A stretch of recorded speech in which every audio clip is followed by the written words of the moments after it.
다음 주 수요일 이재명 대표 항소심 사건도 다른 사건들보다 비중이 적다고 볼 수 없죠.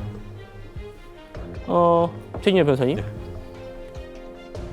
이재명 대표가 그제 직접 자필로 쓴 30쪽짜리 진술서를 재판부에 냈다고 합니다.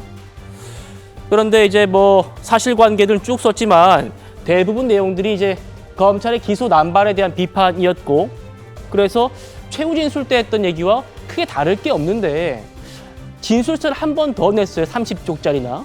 이건 어떤 효과를 줄 수 있을까요? 윤 대통령 따라하기인 것 같습니다. 사실 윤 대통령은 지난 그 최종 변론 기일에 77장이나 되는 자기 의견서를 내면서 상당 부분 그 지지자들의 어떤 세를 규합하는 데 큰 역할을 했던 것 같습니다. 반면에 피고인 자필 진술서, 실질적으로 이재명 대표가 자필로 써냈는지 여부도 저는 아직까지 확인을 못했는데요. 내용 자체가 본인의 죄를 단순히 부인하는 것이고, 더불어서 지금까지 있었던 모든 어떤 검찰의 수사가 내 잘못이 있는 것이 아니고 검찰이 공소권을 남용해가지고 했기 때문에 실질적으로 그건 뭡니까? 공소권 남용으로 이 사건 공소를 기각해달라는 그 얘기를 하고 있는 것 아니겠습니까?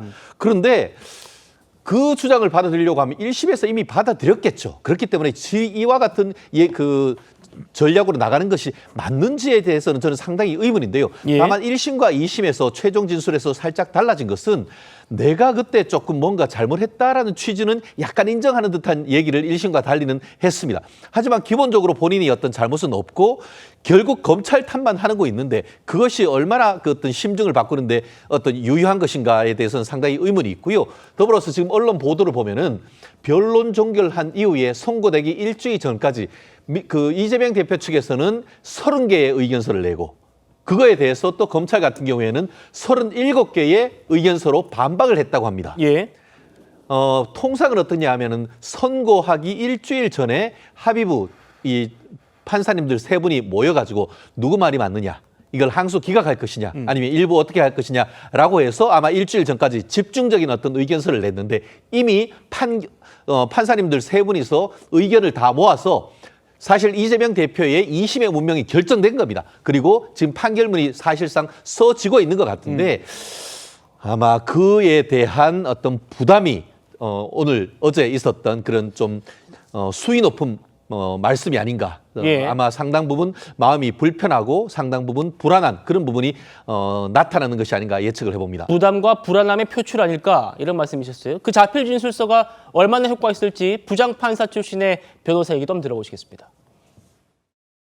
이거는 별 의미 없고요. 검찰에서는 한 20번, 이재명 대표 측에서는 한 30번 벌써 의견서를 제출했다고 합니다. 30번. 그리고 이제 본인이 작성한 진술서인데 사실은 판사를 해보면 변호인이 쓴 의견서를 더 중시해서 보기 때문에 본인이 의견서를 냈다고 해서 그게 결론에 중대한 영향을 미치지 않을 것이고, 그럼에도 불구하고 왜 계속 내는 걸까요? 그래도 그런 걸까요? 노력은 네. 해봐야 되지 않겠습니까? 예. 그런 거겠죠. 사실은 이제 구속된 피고인들이 반성문을 매일 쓰거든요.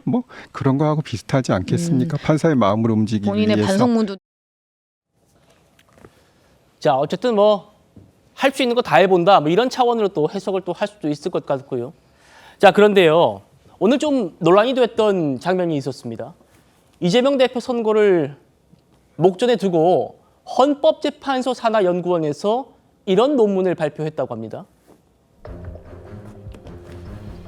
이재명 대표가 위헌법률심판제 요청을 했던 공직선거법의 허위사실공표죄, 이거에 대해서 명확성의 원칙, 정치적 표현의 자유 제한으로 인한 과잉금지 원칙 위배, 쭉쭉쭉 해서 여러 문제점이 지적돼 왔다. 이런 것들이 이 법 조항이 문제가 있다라고 지금 인정을 한 꼴입니다. 김미 대변인.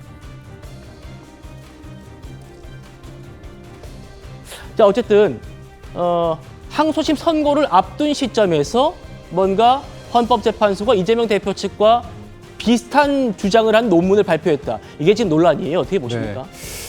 그 재판부에 위헌 법률 심판을 제청을 했는데 만약에 재판부가 그거를 받아들이지 않을 경우에는 이재명 대표가 쓸 수 있는 카드가 헌법 소원입니다. 그렇다면 그 헌법 소원에 대한 어떤 결론, 가름말을 어디에서 타느냐? 헌재입니다.